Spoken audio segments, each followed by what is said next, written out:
आता जरा शिरूर लोकसभा मतदारसंघाविषयी बोलूया। प्रचारादरम्यान आपण खूप तुतुमेमे ऐकली आणि मतदानाच्या दिवसापर्यंत हा प्रकार सुरू होता।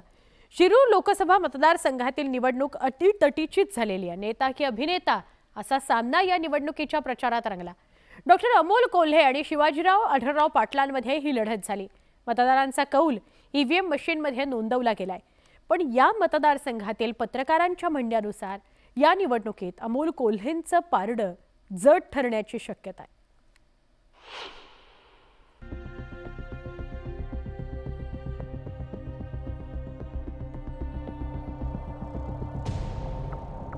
पुणे जिल्ह्यातील शिरूर लोकसभा मतदारसंघाच्या निवडणुकीची संपूर्ण राज्यात चर्चा होती।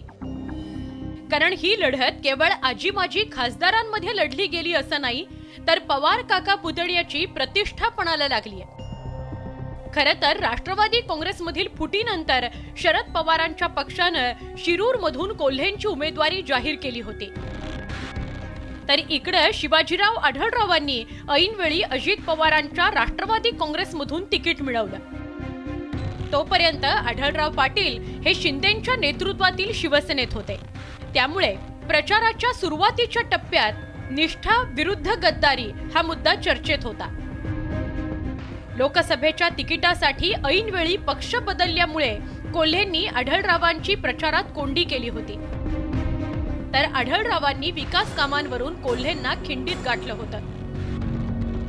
इकडे भाजप नेत्यांनी राम मंदिर, कलम 370 अशा मुद्द्यांभोवती प्रचार फिरवत ठेवण्याचा प्रयत्न केला।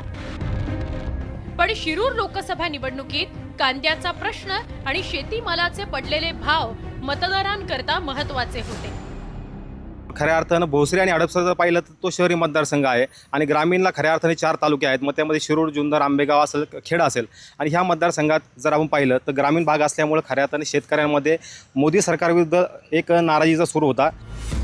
शेती प्रश्नासोबतच शिरूरच्या निवडणुकीत जातीय समीकरण प्रभावी ठरणार असल्याचा पत्रकारांचा अंदाज आहे। खरं तर ही लोकसभा निवडणूक असल्यामुळे केंद्रीय मुद्द्यांवर मतदान होईल असा सत्ताधारी नेत्यांचा होरा होता। त्यामुळे जातीचा मुद्दा प्रभावी ठरणार नसल्याचं मानलं जात होतं। पण निवडणुकीदरम्यान जातीचा मुद्दाही चर्चेत होता। या मतदारसंघात माळी समाजाचं मतदान निर्णायक मानलं जात आहे। तसंच मुस्लिम समाजाचा कौलही निकालाची दिशा ठरवणारा असणार आहे।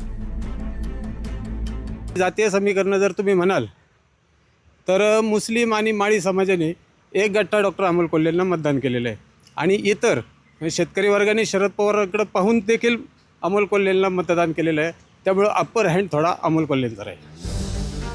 येत्या 4 जूनला लोकसभा निवडणुकीचं चित्र स्पष्ट होईल। मात्र निकालांपूर्वीच शिरूर लोकसभा मतदारसंघात पैजा लागले आहेत। कोल्हे पुन्हा बाजी मारणार की आढळराव पाटील जिंकणार यावरून पैजा लागले आहेत। या मतदारसंघातले लोक खूप हुशार आहेत, त्यामुळे अमोल कोल्हेंना मतदान जास्त झाले असं म्हणतात। याच्या पैंजा पण लागलेले आहे आणि फ्लेक्स लागलेले आहेत, त्याच्यामुळे अमोल कोल्हे निवडून येतील असं वाटतंय। निवडणूक प्रचारात अमोल कोल्हेंनी सुरुवातीपासूनच आघाडी घेतली होती। तसंच त्यांनी प्रभावीपणे प्रचार यंत्रणाही राबवली होती। त्या तुलनेत आढळराव पाटलांना प्रचाराकरता कमी वेळ मिळाला, तरी त्यांनी खास आपल्या पद्धतीनं प्रचार यंत्रणा कामाला लावली। वार प्रतिवार जसे असतात किंवा डाव प्रतिडाव असतो एखाद्या कुस्तीच्या फडात किंवा प्रत्यक्ष रणांगणामध्ये, त्यावेळेस प्रत्येक वेळेस अमोल कोल्हे यांनी त्यांच्या कर्तृत्व शैलीने किंवा त्यांच्या वक्तृत्व शैलीने अतिशय वेगवेगळ्या पद्धतीने त्यांनी डावपेच टाकले। त्यानंतर नुसतेच डावपेच टाकले नाही की एक प्रकारे आव्हान देखील त्यांनी केलं। मंत्री दिलीप वळसे पाटील हे प्रचारात दिसले नाहीत। जखमी असल्यामुळे त्यांना प्रचारात सहभागी होता आलं नाही। तर ऐन मतदानाच्या दिवशी वळसे पाटलांनी शरद पवारांच्या पक्षाविषयी केलेल्या वक्तव्याची व्हिडिओ क्लिप मतदारसंघात तुफान व्हायरल झाली होती। शेवटच्या इलेक्शनच्या दिवशी जे वळसे पाटलांची जी एक क्लिप आली की त्यामध्ये ते म्हणतात की शरद पवार गटाला सहानुभूती मिळण्याची शक्यता आहे।